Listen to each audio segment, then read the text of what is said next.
Once again, we're going to consider this bimolecular reaction that we can write in sort of an abstract way as A plus B goes to products. But in this instance, rather than looking at fundamental collision theory, we want to consider it in more thermodynamic terms. And so we want to look at, in a sense, the mechanism or the steps by which a reaction might undergo this change.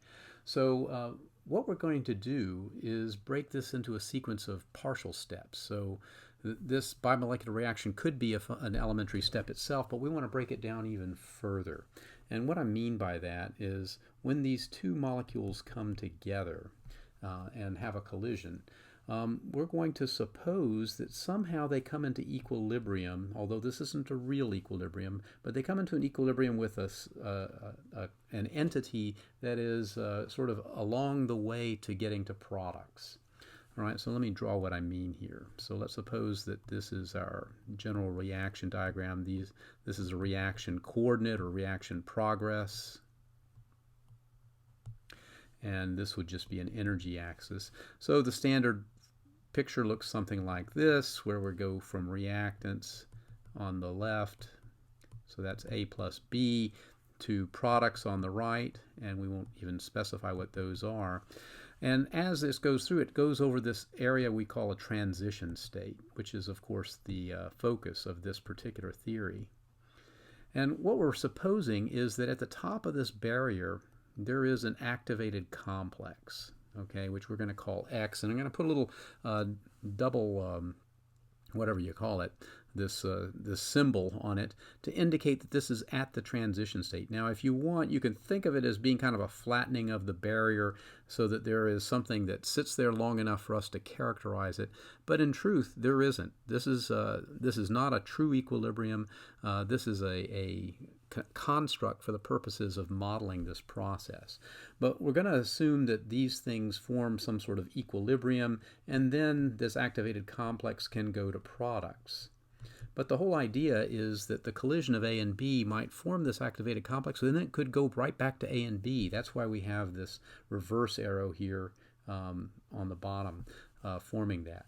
Now, if this were a real equilibrium, we could form an equilibrium constant that might be something like this, where we have the concentration of this activated complex divided by the concentrations of A and B.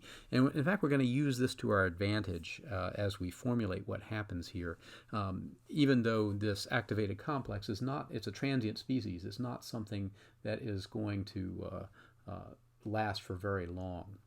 Now, the whole idea behind transition state theory is that we want to relate the transition from reactants to products as a frequency for crossing this transition state. So I'm going to define this Greek letter nu, which looks a lot like my italics V, but it's a Greek nu, and we're going to say that this basically is equal to the frequency for crossing the transition state.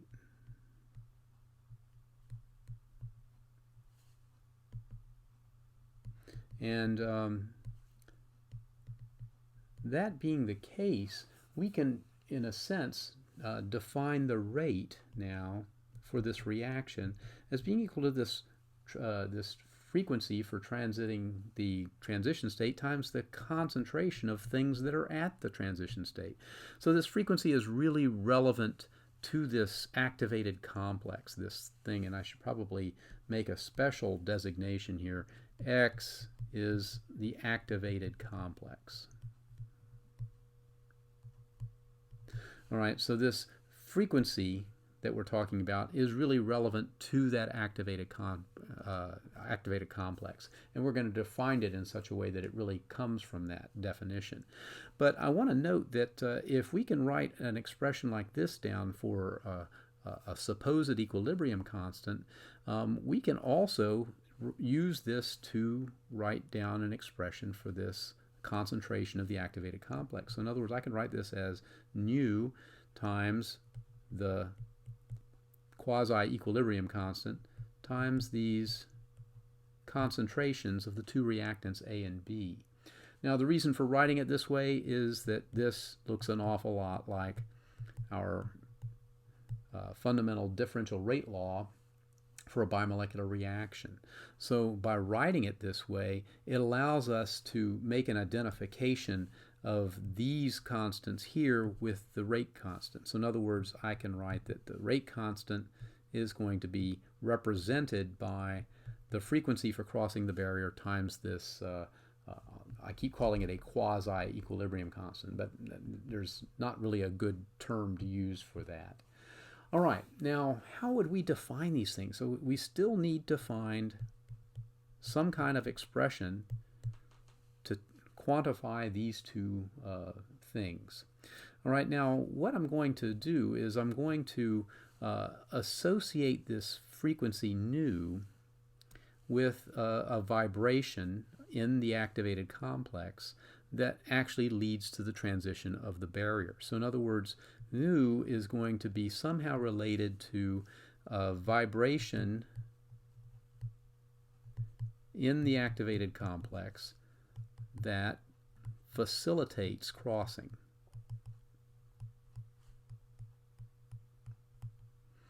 Okay, so there's one coordinate, say, that does that, and we're inherently assuming that it's a vibration, but that is probably a reasonable assumption.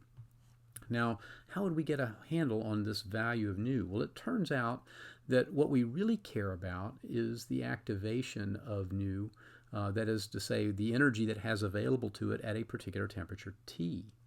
Now, remember that when we were talking about partition functions and we were talking about vibrations, that we associated the energy of vibration with its frequency by h bar times omega, where omega was an angular frequency, if you will, for that oscillator. But this is also can be written like this in terms of a frequency nu that's simply in units of inverse seconds. Where instead of having the reduced Planck's constant, we have regular Planck's constant. And so this is the thing that under thermal conditions we're going to associate with the Boltzmann constant times temperature. Now we were using this to determine, what was the probability of the vibration being activated into its V equals 1 state. But we can think of it very similarly here as the thermal activation of this particular coordinate that leads to the crossing of the barrier. But now this gives us a way to express the frequency of crossing, nu, and we're just simply going to write it as kBt over Planck's constant. Now, I apologize if my explanation doesn't make the connection for you. There's actually a lot more involved in doing this, but I hope that you'll accept that this is a way of representing this frequency, and in fact we're going to employ it now in defining our rate constant. Now the other thing that we need to do is somehow define this quasi-equilibrium constant. Now it relates to a process that starts in one state and ends in another state. So it's really not too different from the sorts of equilibrium constants that we were talking about in module 6.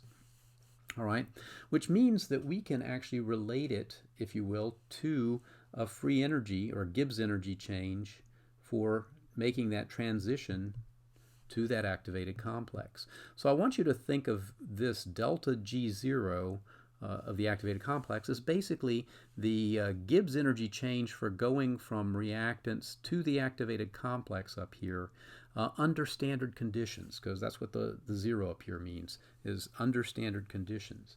Now, when we have this, you'll recall that we could relate this to an equilibrium constant like this.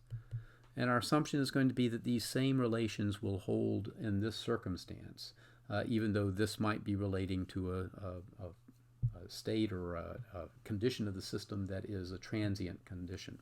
But it also means that we can relate these things to the enthalpy and the entropy changes for going from, so these are basically changes that are relevant to this particular reaction.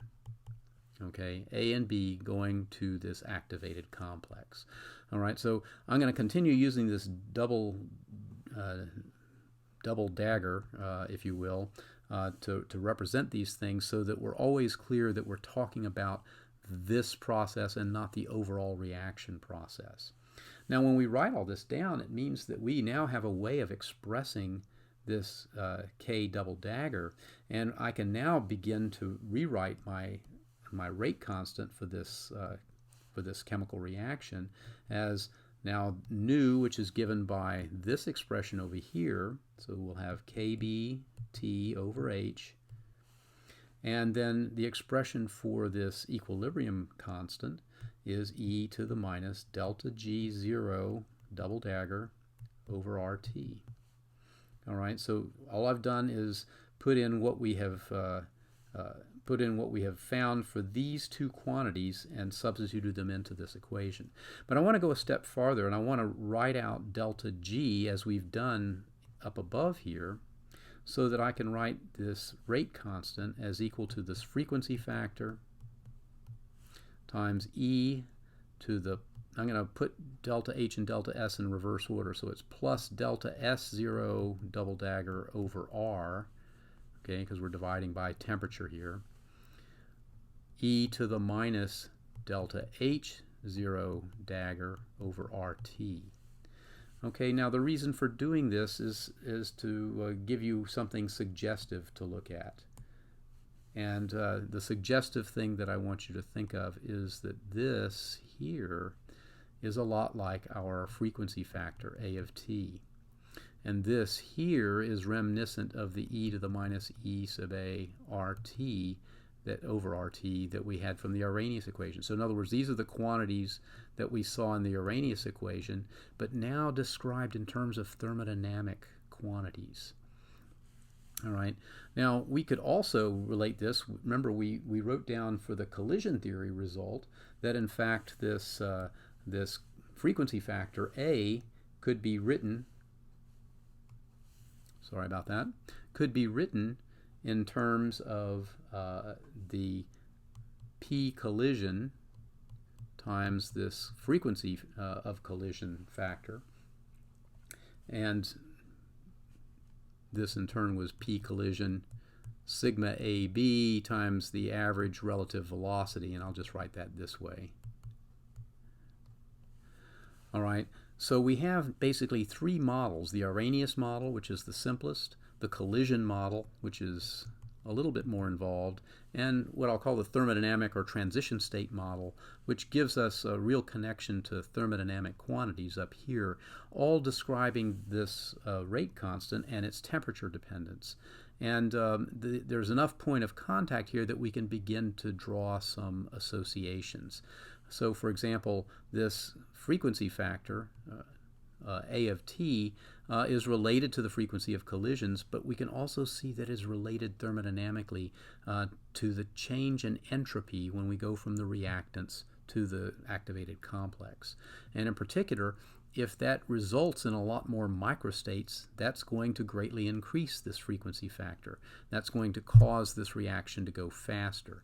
Now we find in most cases that this delta S is not very large, but there are some cases in which it is, and in that case we have a real enhancement of the reaction rate due to that factor. Now it's tempting here at the very end to make an association between delta H and the activation energy. And while I'd love to tell you that, yeah, absolutely, let's just associate that, it turns out it's a little bit more involved than that. Now, I could go into some detail about this, and it actually is not very difficult to follow, but I'll simply say that E of A is actually better related to, I should make this delta U, the internal energy of that activated complex, but it's delta U plus RT. And when we go through the thermodynamics to relate delta U to delta H and consider the molecularity of the problem, it turns out that this is really equal to delta H plus MRT, where M is the molecularity of the reaction. So for this bimolecular reaction, M would be equal to 2. All right, so EA is indeed related to delta H, but it's not exactly equal to delta H, and that's something I think it's useful to file away in the back of your mind. Now, I want to say one last thing, and that is that a couple of videos ago we had made an association between the empirical equation that related log of the rate constant So it looks something like this. Log of the rate constant was, and is the derivative of this with respect to temperature, was related to the activation energy over RT squared. And I said that this was kind of reminiscent of the Gibbs-Helmholtz equation, and that we could, in using that, we could sort of relate log of K with minus G over T. Well, in fact, that's exactly what we've done right here. In fact, that is a relationship. And I said that we would then also relate the activation energy to the enthalpy change. Well, that's exactly what we've done here, relating the activation energy to an enthalpy change. The difference here, though, is that the enthalpy change is not the enthalpy change of the reaction. It's the enthalpy change for going from the reactants to the transition state, and that's an important difference. So I hope this has made sense, and that you have some appreciation now for the beauty of transition state theory and the connection between thermodynamics and chemical kinetics.